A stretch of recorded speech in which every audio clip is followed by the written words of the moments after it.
judicially impeachment, that is Justice Yashwant Verma case. Myself Gurdeep Singh Pogal, advocate. Today we will learn about judicially impeachment, that is Nyayik Mahadosh, Justice Yashwant Verma case. The MP in the Lok Sabha and the Rajya Sabha on July 21, 2025, impeachment notice of motion to the presenting officer of the respective house to remove Justice Yashwant Verma in the cash at judge's home case on March 14, 2025. अपनी 21 जुलाई 2025 को house के parliament के house के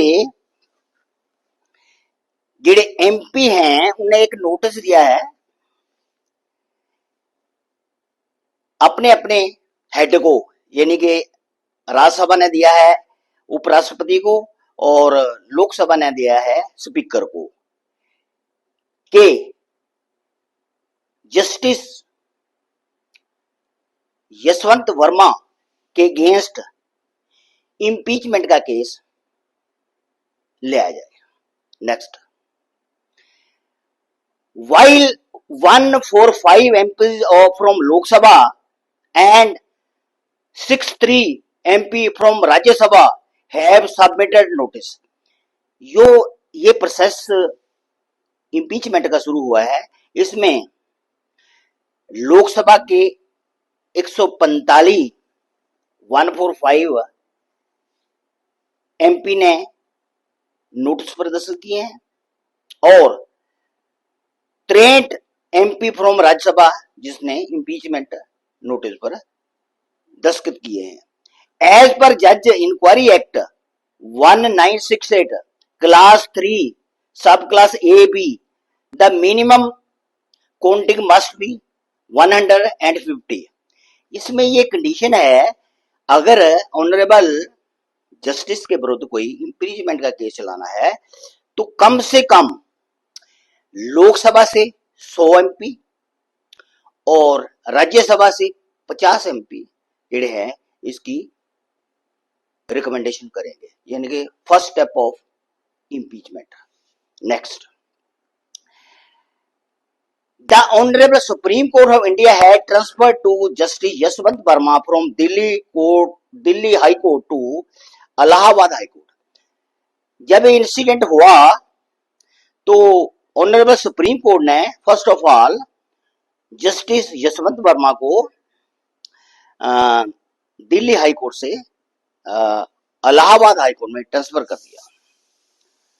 next, with the receipt of the motion, the process laid down under the Judges Inquiry Act 1968. ये जब notice receipt हो गया लोकसभा में और राज्यसभा में तो ये इम्पीचमेंट का जो प्रोसेस है एज पर जज इंक्वायरी एक्ट 1968 शुरू हो गया है. As per this act a 3 member committee has to be constituted on the motion for the removal of a जज आर रिसीव्ड. जब ये नोटिस सुप्रीम कोर्ट लोकसभा और राज्यसभा में रिसीट हो गया है, तब ये अगली प्रोसेस ये है कि इसके लिए एक 3 मेंबरी कमेटी बनकर में आएगी. Next, the chief justice of India और ए सुप्रीम कोर्ट जज, a chief justice of high court and a well known legal expert will be under the member of the committee as per the Judges Inquiry Act 1968 class 3 sub class 2 sub class ABC. ये जिड़ी impeachment के लिए committee बनेगी ये 1968 के जज inquiry act के class 3 sub class 2 ABC में as per the जजेस inquiry act 1968 class 3 sub class 2 सब क्लास एबीसी, ये जी इंपीचमेंट के लिए कमेटी बनेगी, ये 1968 के जज इंक्वायरी एक्ट के क्लास 3 सब क्लास 2 एबीसी में फर्स्ट ऑफ ऑल इसमें ऑनरेबल सुप्रीम कोर्ट का चीफ जज होएगा और या कोई और जस्टिस होएगा। Second, a chief justice of high court.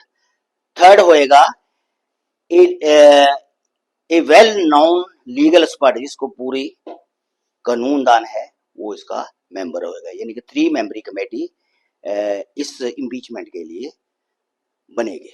Next, the impeachment notice of motion had received under Constitution of India under Article 217, IB read with Article 218 and Article 124 subclass 4 along with Section 3 subclass A and B of the Judges Inquiry Act 1968। जेड़ा हमारा impeachment notice है जो MPO ने अपने अपने house में submit किया है, वो कॉन्स्टिट्यूशन ऑफ इंडिया के आर्टिकल 217 रीड विद आर्टिकल 217 और 18 एंड आर्टिकल 1 to 4 सब क्लास 4 और आर्टिकल 124 सब क्लास 4 में ये along with section 3 sub class A B of जज inquiry act 1968 along with section 3 sub class A B of जज inquiry act 1968 के तहत ये नोटिस जेड़ा है इम्पीचमेंट का नोटिस है, ये पार्लियामेंट में सबमिट हुआ है। नेक्स्ट, एज पर जज inquiry act 1968 class 4(2) if justice Yashwant Varma will be on fault the committee will be submit inquiry road to parliament.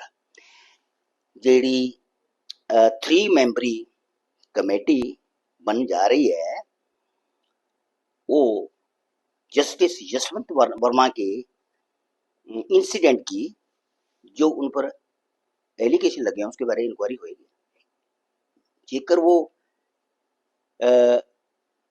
Committee की नजरों में जेडे एलिगेशन है वो सही नहीं पाए जाते, मतलब जस्टिस यशवंत वर्मा सही पाए जाते हैं, तो वो वहीं क्लोज हो जाएगा चैप्टर। इफ एज पर committee recommendation justice Yashwant Varma on fault, then inquiry road submit to parliament of India. Next,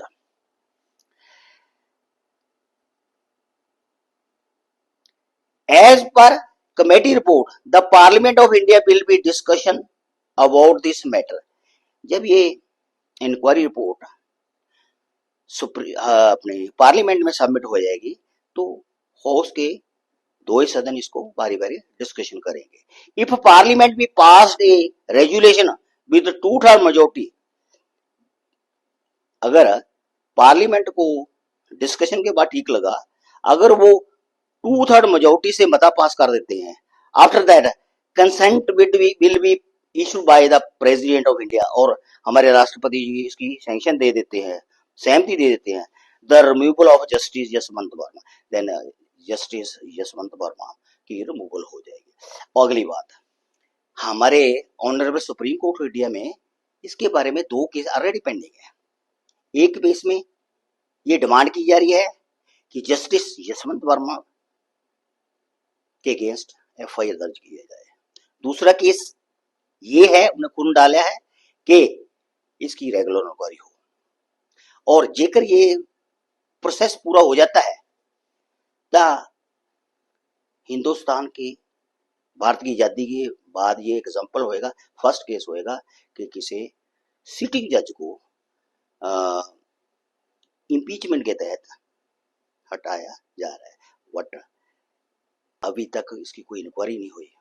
देखो, बिना इंक्वायरी से किसी को कुछ नहीं किया जा सकता, क्या बनेगा क्या नहीं बनेगा। क्यों?